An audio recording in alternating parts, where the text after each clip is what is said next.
नमस्कार दोस्तों। अब तक आपने पढ़ा अरमान विशाखा की ब्लाउज की डोरी खोलने की कोशिश कर रहा है, मगर उसकी गांठ नहीं खुल रही थी।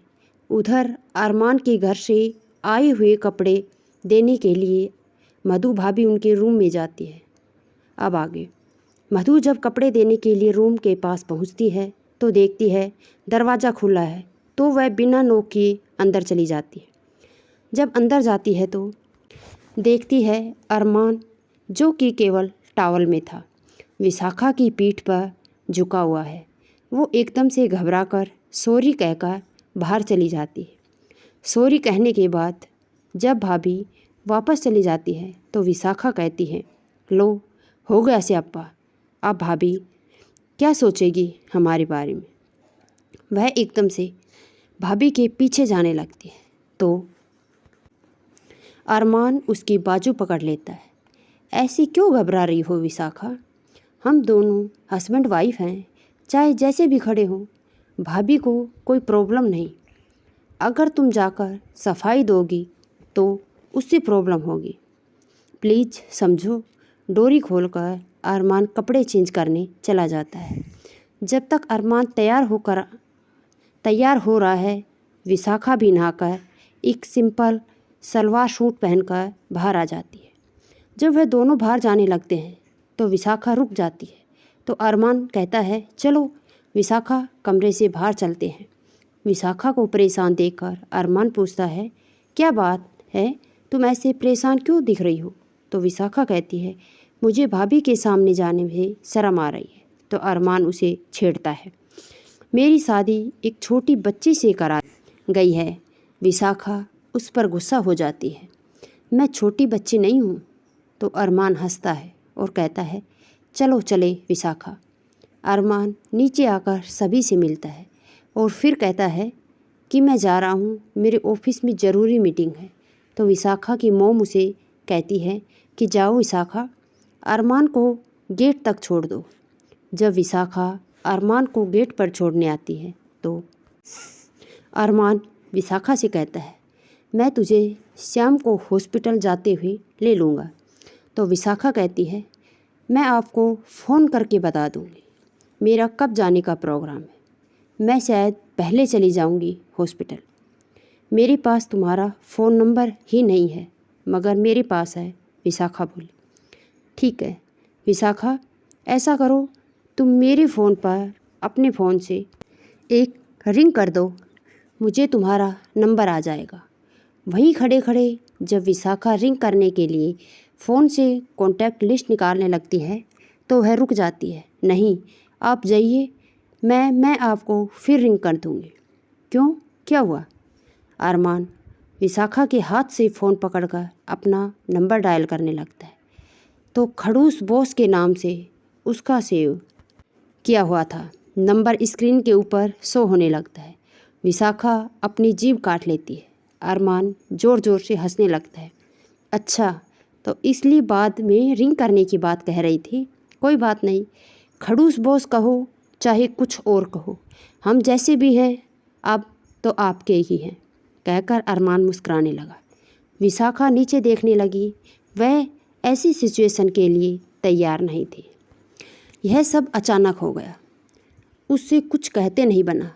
अरमान ने अपनी एक बाजू विशाखा के कंधों पर रखते हुए और धीरे से उसके गाल पर किस कर दिया। फिर वह बाय करता हुआ चला गया। अरमान के किस से विशाखा का मुंह खुले का खुला रह गया। विशाखा अपने गाल पर हाथ रखकर स्टैचू की तरह खड़ी रह गई। अरमान ने गाड़ी में बैठकर हॉर्न मारा तो उसे होश आया।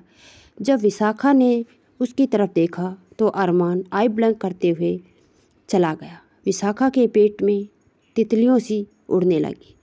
उसने अपना पेट एक साइड से पकड़ लिया। उसे अपने पेट में मीठा मीठा सा दर्द महसूस हुआ और दिल में मीठा मीठा सा एहसास हुआ। विशाखा हैरान परेशान सी अंदर जाने लगी। वो कंफ्यूज सी महसूस हो रही थी। उसे कुछ समझ नहीं आ रहा था। वह सोच रही थी, आज तो दिन की शुरुआत ही ऐसी थी, अब शाम तक पता नहीं क्या होगा। जब विशाखा अरमान को बाहर तक छोड़ने गई थी तो उसकी मोम और भाभी ऊपर खड़ी उनको देख रही थी। अरमान विशाखा से शरारत करते हुए उन्होंने देख ली थी। वह खुश थी उन दोनों के लिए, मगर विशाखा कन्फ्यूज सा चेहरा उन्होंने देख लिया, इसलिए उसकी भाभी उसके पास आई। विशाखा खड़ी खड़ी सोच रही थी, आज का तो उसका दिन ही बवाल रहा। अगर आज की दिन की शुरुआत ऐसी है तो दिन ख़त्म कैसे होगा, उसे समझ नहीं आ रहा था। उसे खुश होना चाहिए या रोना चाहिए। विशाखा परेशान सी अंदर चली गई। मधु विशाखा के पीछे ही उसके रूम में आ गई। उसने आकर विशाखा के गले में बाहें डाल दी। विशाखा, क्या बात है, तुम कंफ्यूज क्यों हो? नहीं भाभी, ऐसी कोई बात नहीं, मैं तुम्हारी भाभी हूँ, मुझे नहीं बताओगी? मैं तुम्हारी सहेली जैसी हूँ भाभी। कुछ नहीं, बस मुझे कुछ समझ नहीं आ रहा। क्या समझ नहीं आ रहा? अरमान का बिहेवियर। विशाखा, तुम्हें समझने की ज़रूरत नहीं है। जो हो रहा है वो सही है, उसे होने दो। अगर अरमान आगे बढ़ा है तो तुम भी आगे बढ़ो। मुझे पता है तुम दोनों की जिन हालात में सगाई हुई और इतनी कम दिनों में शादी, और जिन हालातों में शादी हुई, उस बात को लेकर मेरे मन में भी डर था कहीं अरमान और तुम्हारे बीच में दूरियां कहीं ख़त्म ही ना हो पाएं। मगर तुम दोनों को साथ में देखकर मुझे बहुत खुशी हुई। अपनी भाभी की बातें सुनकर विशाखा मधु के गले लग गई। शायद आप ठीक कह रही हैं भाभी, आपने मेरे मन का बोझ हल्का कर दिया। चलो, और सब बातें तो ठीक हैं विशाखा, मगर अरमान को यूँ तुम्हें सरेआम किस नहीं करना चाहिए था। मधु ने विशाखा को छेड़ा।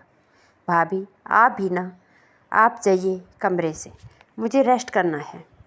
शर्माते हुए विशाखा खड़ी होकर अरमान और विशाखा की दूरियां कम होने लगी।